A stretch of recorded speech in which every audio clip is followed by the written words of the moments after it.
relax, be cool. Cause if you don't, you'll act like a fool, so be cool. Hey guys, welcome to Get Busy Watching. I'm your host, Honest Dan. Let's talk movies. In commemoration of the upcoming prequel, Orphan First Kill, I'm taking a look back on the original. Jeez, haven't seen this since it first came out. I remember liking it enough and thinking that Isabelle Fuhrman was damn good for her age. Nowadays, talking about creepy kid characters, it's really hard not to bring her up. I mean, let's face it, she left that much of an impact. The movie was pretty popular back in the day, but how does it hold up 13 years later? 13 years later. This is my honest opinion of Orphan.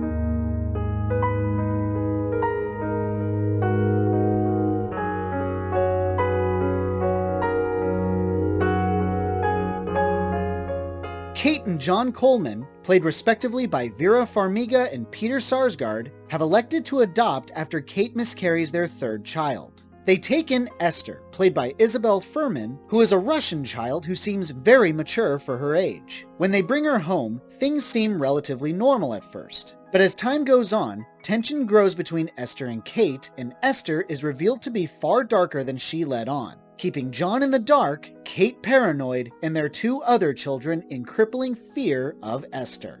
Nobody's ever talked to me before. I guess I'm different. There's nothing wrong with being different, you know? Yep, it still holds up. It hits a couple of tropes that I don't really like in the horror genre, but it's an otherwise damn good flick. We can't talk about this without talking about Fuhrman, so let's dive into that. Needless to say, she was fantastic. Generally speaking, a lot of creepy kids in the past are usually so creepy that you can tell they're demons just ready to reap havoc. But Fuhrman is so innocently mature that she swings both ways rather fluidly. If you didn't know that this was a horror film going in, you'd think Esther was a sweet young girl. But that transition from sweetness to psychopathic is undeniably chilling. The scene where Daniel shoots a bird and it's suffering, no joke, I was on Esther's side.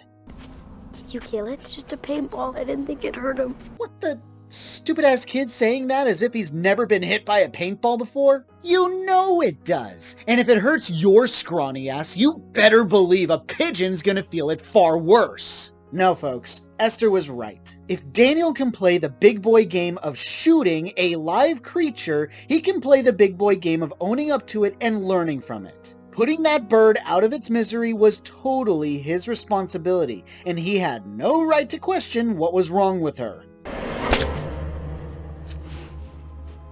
It's all right. It's in heaven now. What's wrong with you? But yeah, let's face it, Esther tipped her hand by not offering to do it for him and send him away so he didn't have to watch it. Still, Daniel was a little shit, and I was mostly on Esther's side. But that's my point. The transition from innocent to creepy is well played. The girl's history is mostly unknown and has been made clear that she's been through a lot. It's not beyond the realm of possibility that she's familiar with such things in her home in Russia. It's in pain. And it's your responsibility. It was just an accident. If you walk away now, it'll starve to death. Is that what you want? But then she goes full bad seed and murders CCH Pounder. You okay?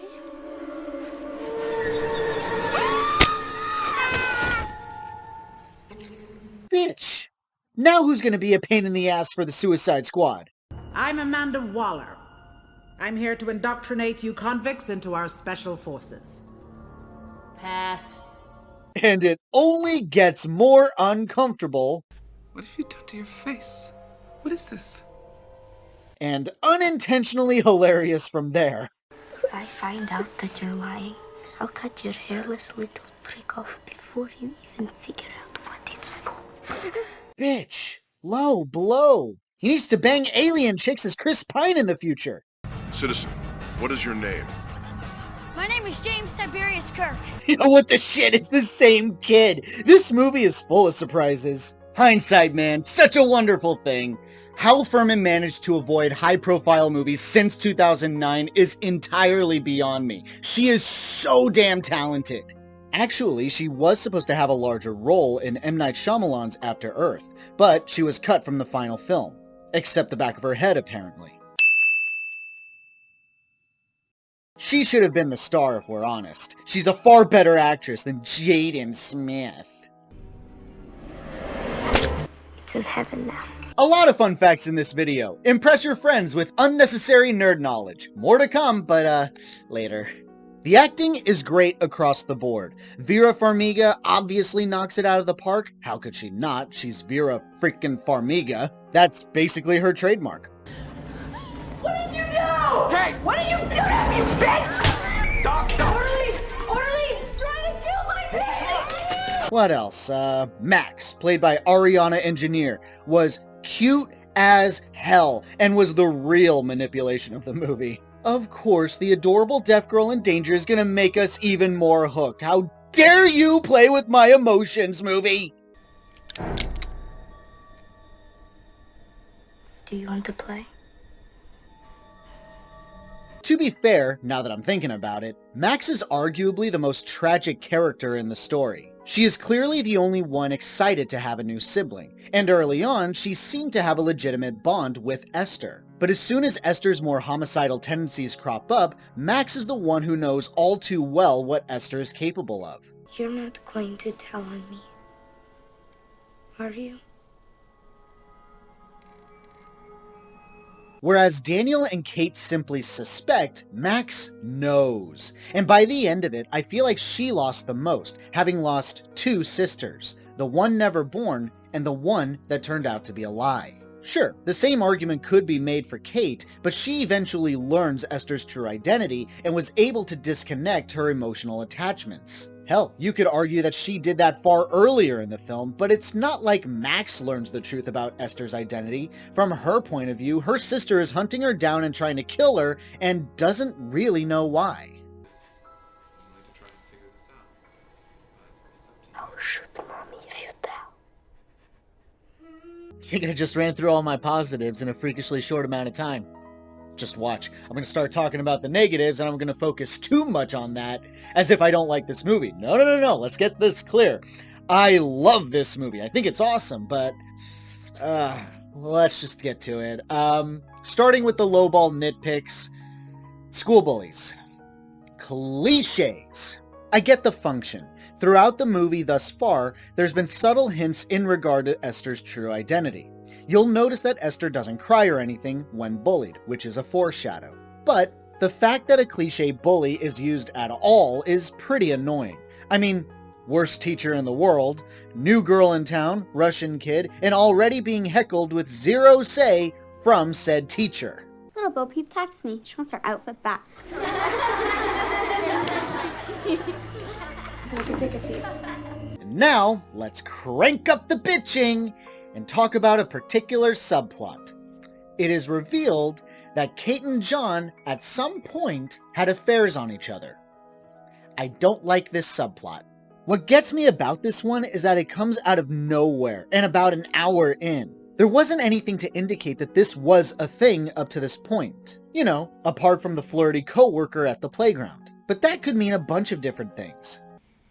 Why didn't you tell me? Because Why? We could have laughed about it. No, I knew You were how hiding it. Because, honey, I knew how you'd react. And I get the function of this subplot. It's supposed to be Esther's in, the chink in the armor for her to weasel her way between John and Kate and move in on John. I just wish that this whole dramatic turn was hinted at a little earlier so it didn't feel like it came out of left field. Let me get this straight. We can talk about my mistakes, but not yours. I was sick! You were an asshole who wanted to fuck somebody else!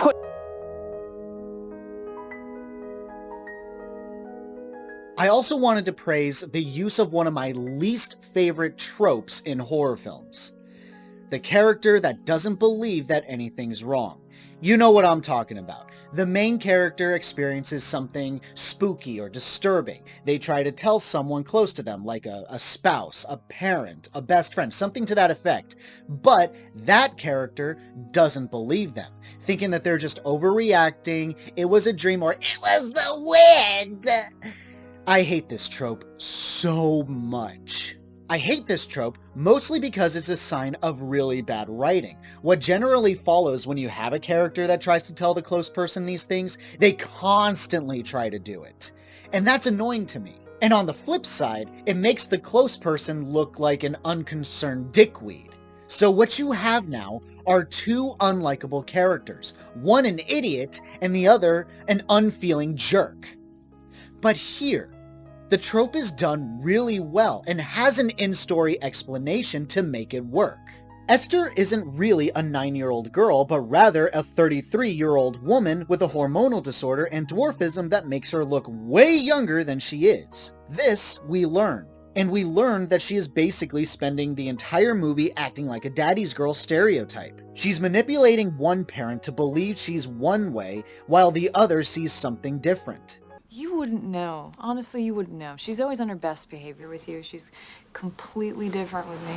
In a lesser movie, I feel like too much focus would be on Kate and Esther's relationship, and John would simply play a background character who doesn't believe Kate with no experiences of his own to properly contradict Kate. Thankfully, that's not the case here. Esther absolutely plays her role as the good daughter for John, but slowly tips her psycho hand to Kate and pretty much everyone else around her. In this rare-ass case, it makes sense why John says and acts the way he does. It shouldn't be such a big deal to me, but I've seen legitimately better films use this trope, and it really bothers me, and it really holds those movies back from true greatness. And of course, it's found in subpar horror flicks, which never bodes well for, well, anybody. So believe me when I tell you that when I see a movie utilize this trope correctly, that elevates this in my eyes, and I think makes it a whole lot better than most will give it credit for.